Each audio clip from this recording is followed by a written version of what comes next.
Perkongsian seorang individu di laman TikToknya, semasa berlangsungnya Majlis Mega Wasilah Cinta yang dihostkan oleh Faktri Yahya, Maula Muhammad Amin ada menerangkan nasihat dan cara untuk kita mengelakkan perbuatan maksiat yang dimurkai oleh Allah. Dr. Hamdan sebagai jurubahasa menterjemahkan ucapan beliau dan perkongsian tersebut telah menarik perhatian para netizen. Tanpa membuang masa, jom kita dengarkan nasihat beliau.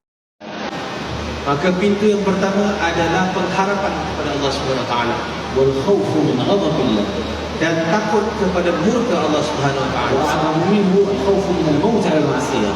Dan juga dalam takut itu kita takut kita ini akan mati dalam maksiat itu.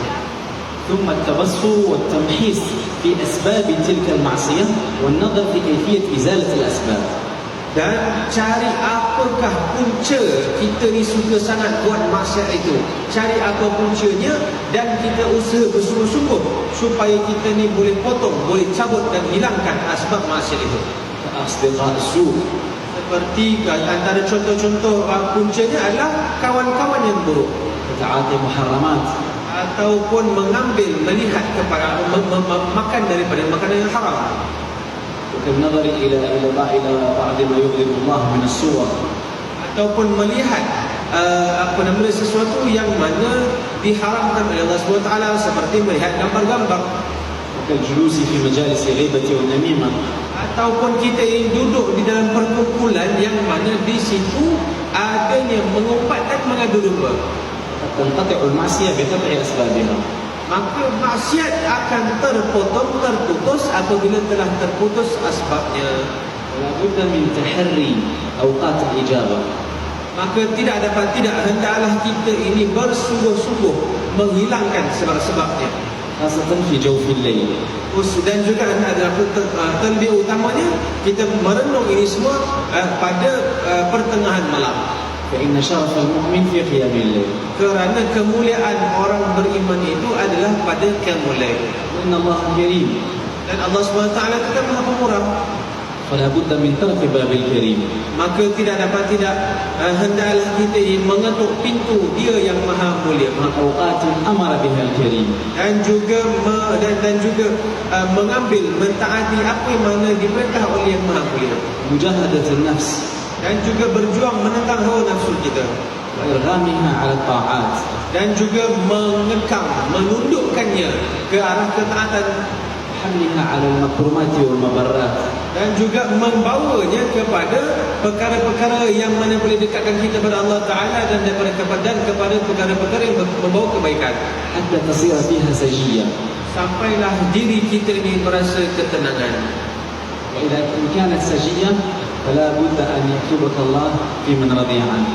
Maka apabila sudah hati kita tenang, maka kita memohon pada Allah SWT agar Allah sentiasa mengumpulkan kita di kalangan orang yang mana Dia redai. الاكثار من الأذكار أثناء الليل وأطراف النهار والاستغفار بالأسحار.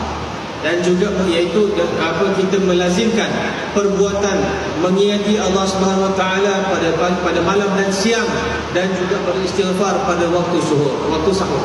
حسن الظن وكمال الرجاء بالله. Dan juga bersangka baik dan sempurnanya penghadapan dan kembalinya kita kepada Allah. وقد جاء أعرابي لبعض خواصي قال لهم: هل يحكم الله عز وجل وحده أم يكون معه مجلس حكماء؟ Maka seorang Arabi, satu orang Arab Badawi datang kepada satu orang saleh, yang mana orang saleh itu ditanya oleh si Arab Badawi itu, adakah Allah Ta'ala akan hukum aku seorang-seorang, ataupun kalau aku duduk dengan orang alim mereka pun dihukum sekali dengan aku? قالوا: طبعا يحكم وحده وغني عن العالمين.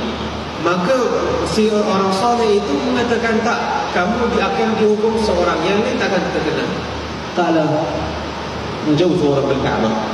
Kalau begitu aku mengatakan, aku selamatlah kalau macam itu. قالوا: كيف ذلك؟ Maka dia mengatakan, macam mana pula begitu? قالوا: جئتم إلى دار كريم يكرمكم أو لا يكرمكم. Maka kalau begitu, aku ni datang, sebagai contoh, aku datang kepada satu orang yang mulia, maka orang mulia ni akan memuliakan aku ataupun menghina aku. قالوا: بلى يكرمنا. قال: بلى يكرمنا الله لأنه أكرم الكرماء.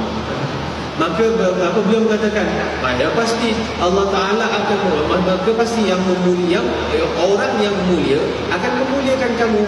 Kalau begitu Allah kan maha mulia, maka pasti aku akan dimuliakan oleh Allah SWT. هذا مما يوافق الحديث أنا عند حسن ظن عبدي بي. Maka ini merupakan salah satu cara mereka memandang sangkaan baik mereka pada Allah Subhanahu Wa Taala. والمؤمن بين الرجاء بالله وبين خوف الله فلا بد من هذا حسن الظن بالله عز وجل وأنه لا يصنع بنا إلا خير ولا بد من الخوف من غضب الله وهذا كله دواءه الاستغفار والتقوى وطلب الصلاح وكثرة الأذكار ومجالسة أهل الخيرية والفلاح. Maka seorang yang beriman itu senantiasalah mereka itu dalam keadaan berharap dan takut kepada Allah SWT dalam setiap waktu.